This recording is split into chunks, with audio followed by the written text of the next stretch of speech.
Bueno, muy buenos días. En este momento vamos a hablar sobre las dictaduras en Bolivia. En esta ocasión estamos con la señorita Mayerly, que ella nos va a hablar sobre qué recuerda sobre las dictaduras de Bolivia que pasaron en tiempos pasados.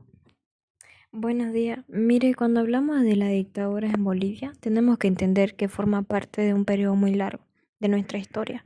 Después de la Revolución del 52 que transformó profundamente el país con la reforma agraria, la nacionalización de las minas y el voto universal, se esperaba que Bolivia entrara a una etapa de estabilidad democrática, pero lamentablemente eso no pasó, ya que el movimiento nacionalista revolucionario que había liderado esa revolución empezó a fragmentarse y a debilitarse. Y ahí fue cuando las Fuerzas Armadas comenzaron a tener cada vez más protagonismo en la política. Esto dio paso a una etapa marcada por los golpes de Estado, los gobiernos militares y las dictaduras. Uno de los primeros dictadores, a lo que recuerde, fue René Barrientos, que llegó al poder en 1964 tras derrocar el gobierno del MNR. Barrientos tenía una relación ambigua. Por un lado se mostraba muy cercano a los campesinos, incluso hablaba quechua, y eso le daba cierta legitimidad, pero al mismo tiempo reprimió con fuerza a los sindicatos. Sin embargo, todos los mineros que en ese momento eran un sector muy organizado y con gran influencia política. Durante el gobierno que ocurrió un hecho histórico para Bolivia, para el mundo. La muerte de Ernesto Che Guevara en 1967 en Bolivia, en la región de Yancagazú. Esto no solo mostró cómo el país estaba en el centro de la Guerra Fría, sino que también reforzó la política de represión contra cualquier intento de movimiento guerrilleros o de izquierda. Ya luego, en el año 1971, aparece la figura de Hugo Banzer Suárez, uno de los dictadores más conocidos. Su gobierno duró aproximadamente 7 años, que para esa época era muchísimo, y se caracterizó por un control férreo del poder. Banzer implementó una represión muy fuerte. Hubo persecuciones políticas, censura, prensa, universidades militarizadas, sindicatos amordazados y miles de opositores que fueron encarcelados o tuvieron que huir al exilio, lamentablemente. Su régimen contó con el apoyo de Estados Unidos en el marco de la Guerra Fría, ya que se mostraba firme contra el comunismo y aunque fue una dictadura autoritaria. También es cierto que en esos años hubo un crecimiento económico basado en la exportación de las materias primas, sobre todo el gas y los minerales.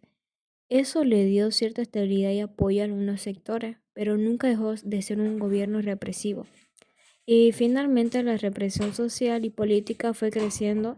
En el 1978, Banzer salió de poder. Ya luego, en el año 1980, vivimos quizás uno de los capítulos más oscuros de nuestra historia reciente de la dictadura de Luis García Meza. Llegó al poder mediante un golpe muy sangriento que incluso es recordado como el golpe de la narcodictadura. Su régimen fue breve, apenas un año. Fue extremadamente violento. Se asociaba con asesinatos de dirigentes importantes, como el caso de Marcelo Quiroga en Santa Cruz, un político y un líder socialista que fue ejecutado tras el golpe. También se denunció la participación de mercenarios extranjeros, como el nazi Klaus Barbie, en operaciones de represión. Además de la violencia, el gobierno de García Meza estuvo marcado por la corrupción y los vínculos en el narcotráfico, lo que dañó gravemente la imagen de Bolivia en el mundo. Fue un periodo de terror, con persecuciones, desapariciones forzadas y una represión brutal contra todo tipo de disidencia. Lamentablemente su gobierno cayó rápidamente por la presión interna y externa y es recordado como uno de los más nefastos.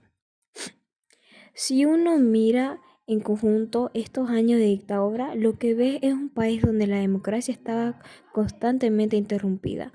No había estabilidad internacional, cada cierto tiempo los militares tomaban el poder y la población vivía en un clima de temor y represión. Las libertades básicas estaban restringidas y no se podía opinar libremente. Los medios eran censurados y participar en la política podía costar hasta incluso la cárcel, el exilio e incluso la vida. Al mismo tiempo surgieron resistencias importantes. Los mineros, por ejemplo, me acuerdo que jugaron un papel clave en la defensa de la democracia, lo mismo que las universidades y organizaciones sindicales como la Central Obrera Boliviana. A pesar de la represión, nunca dejaron de organizarse, de protestar, de manifestar viva la esperanza democrática. Y finalmente, en 1982 se recuperó la democracia con el retorno de Hernán Siles Suazo al poder. Ese momento fue símbolo porque significó el fin de una larga en las dictaduras militares. A partir de ahí, todos los altibajos que hemos tenido, Bolivia ha mantenido gobiernos democráticos. Yo creo que es una gran enseñanza, ya que no dejan la dictadura, es la democracia con todos sus defectos, es infinitamente más valiosa que cualquier régimen autoritario, porque la dictadura dejaron heridas profundas, familias separadas por exilio, personas desaparecidas, generaciones enteras creciendo con miedo, pero debajo dejaron también una conciencia muy clara en la sociedad de la importancia de defender la libertad, la participación ciudadana y los derechos humanos. Muchas gracias por sus palabras y por brindarnos su conocimiento, ¿no? De parte de lo que usted sabe de las dictaduras en Bolivia. Ya, contar y repasar este relato de las dictaduras me ayuda a entender mucho mejor la historia de Bolivia porque me muestra que nuestra democracia no nació de la nada. Fue el resultado de años de lucha, de resistencia y de sacrificio de miles de bolivianos que no se resignaron a vivir bajo el miedo y la represión.